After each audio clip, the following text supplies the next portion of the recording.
saja ya pengaruh garis lintang dan garis bujur terhadap kondisi di Indonesia. Lalu, kenapa ya lingkungan kita ini hanya ada dua musim dan mempunyai tiga zona waktu? Saksikan video ini baik-baik.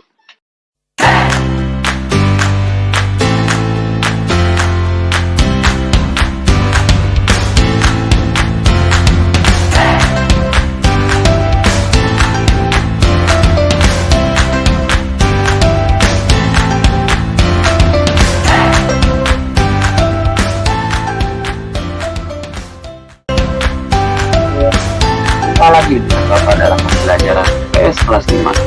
Hari ini tampilan Bapak agak berbeda nih. Bapak berubah dulu menjadi animasi. Tapi tidak apa-apa, bukan berarti Bapak tidak mengajar. Ini tetap suara Bapak dan juga ini adalah animasi Bapak. Nah, hari ini yang akan kita pelajari adalah mengenai kondisi wilayah Indonesia. Apa saja ya yang dimaksud dengan kondisi wilayah Indonesia itu? Ayo kita cari tahu. Ya, tidak terlepas dari pengaruh adanya letak astronomis Indonesia, di mana seperti yang kita tahu letak astronomis Indonesia itu dipengaruhi oleh dua garis, yaitu garis lintang dan garis bujur. Garis lintang adalah garis yang horizontal dan juga memisahkan bumi antara utara dan juga selatan.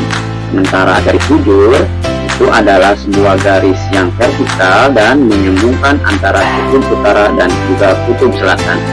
Nah, kedua garis itu mempunyai perbedaan dan juga mempunyai fungsi masing-masing.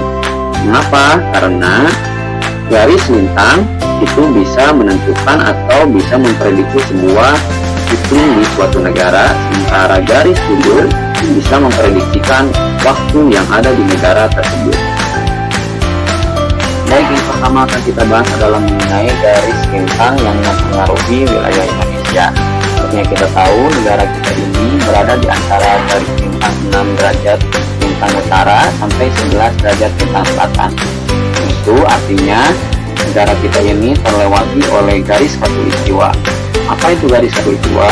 Garis khatulistiwa itu adalah garis yang berada di tengah. Berarti garis khatulistiwa ini garis yang membagi wilayah utara dan juga wilayah selatan. Letak astronomis Indonesia yang berada di wilayah tropis membuat Indonesia itu beriklim tropis.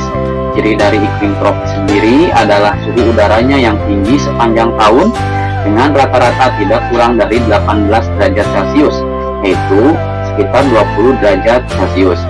Di daerah tropis itu biasanya tidak ada perbedaan yang jauh antara suhu pada musim hujan dengan suhu pada musim kemarau.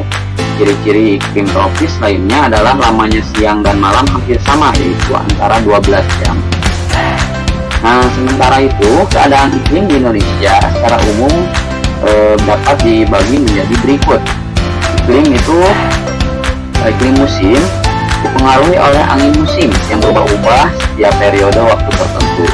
Biasanya suatu periode perubahan adalah 6 bulan sekali. Jadi biasanya antara musim hujan dan musim kemarau itu terjadi selama 6 bulan sekali. Dan ini bisa disebutkan sebagai dua iklim, yaitu iklim laut. Iklim laut terjadi karena Indonesia memiliki wilayah laut yang luas. Iklim Indonesia sangat dipengaruhi oleh lautan. Laut dan lautan di Indonesia mengakibatkan tingginya penguapan. Nah, karena tingginya penguapan tersebut, wilayah yang memiliki tingkat penguapan yang tinggi juga akan memiliki curah hujan yang tinggi. Nah, sebenarnya Indonesia ini karena memiliki lautan yang luas, itu mengakibatkan banyaknya penguapan, dan penguapan itu mengakibatkan terjadinya hujan yang cukup tinggi di daerah Indonesia. Selanjutnya adalah iklim panas. Itu terjadi di Indonesia karena Indonesia ini berada di wilayah tropis. Jadi iklim panas ini disebabkan karena Indonesia terlewati oleh garis khatulistiwa. Suhu yang tinggi itu mengakibatkan penguapan yang tinggi yang berpotensi untuk terjadinya sebuah hujan. Jadi anak-anak saling berhubungan ya, mengapa Indonesia sering terjadi hujan. Seperti sekarang kita sedang memasuki musim penghujan. Karena apa? Sekarang kita uap-uap air yang berada di atas yang terumbunkan oleh laut, yang hasil dari pengembunan laut itu sekarang sedang turun, sehingga terjadilah musim hujan, gitu ya. Itu adalah dua iklim yang berada di Indonesia.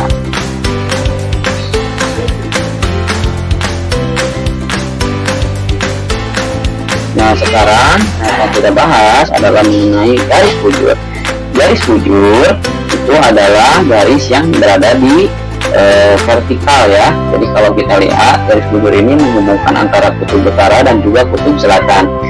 Ini akan mempengaruhi waktu yang ada di suatu negara. Seperti yang kita tahu bahwa ternyata Indonesia memiliki garis bujur di antara 95 derajat bujur timur sampai 141 derajat bujur timur, yang artinya kita sebagai negara Indonesia itu mempunyai kemiringan bujur sebanyak 46 derajat garis bujur.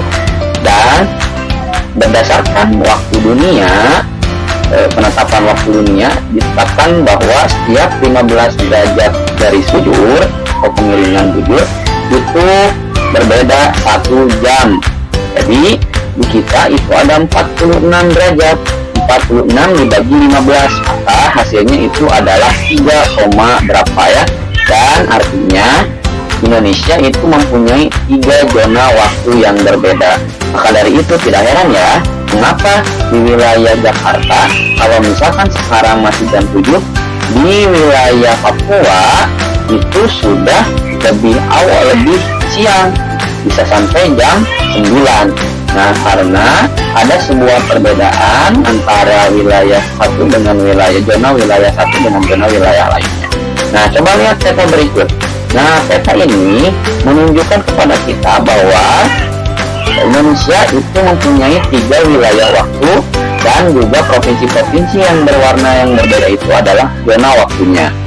Seperti yang kita tahu bahwa Pulau Jawa, Sumatera itu wilayahnya ada di waktu Indonesia bagian barat.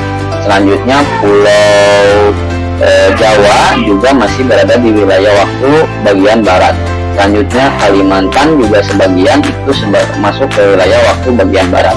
Selanjutnya untuk bagian tengah itu ada wilayah Kalimantan, bagian Kalimantan, wilayah Sulawesi, dan juga wilayah Bali, Nusa Tenggara Timur dan Nusa Tenggara Barat. Sementara wilayah waktu Indonesia Timur itu ada 4 provinsi, yaitu Maluku, Maluku Utara, Papua, dan juga Papua Barat. Nah, anak-anak, bagaimana? Seru kan untuk belajar IPS hari ini? Nah, anak-anak,